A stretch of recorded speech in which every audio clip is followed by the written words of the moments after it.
ஜல்லிக்கட்டு நாங்க பாதுகாத்தன்னு சொல்றாங்க. அப்புறம் திருப்பரங்குன்றம் தீபம்லாம் ஏத்தலன்னு சொல்றாங்க.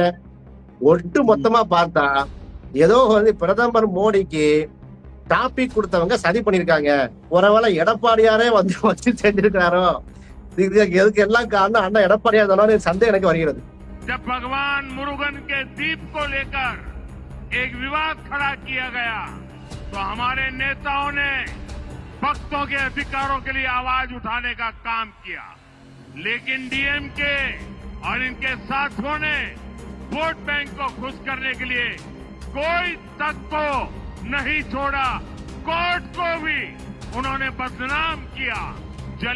जलीकट्टू को भी बैन करके भी आप सभी लोगों का अपमान किया था।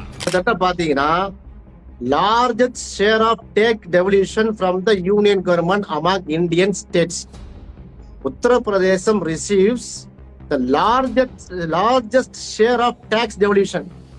உத்தர பிரதேசத்துக்கு ஒரு வருஷத்துக்கு நீங்க 10 லட்சம் கோடியை ஒதுக்கிட்டு நீங்க தமிழ்நாட்டுல நாங்க 3 லட்சம் கோடி ஒதுக்கிட்டோமே என்று சொல்றதாக இருந்தால் இதெல்லாம் நாங்க தட்டி பார்க்க மாட்டோமா?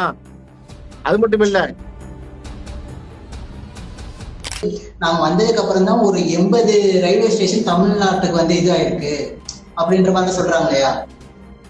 அதாவது multiple long pending railway projects.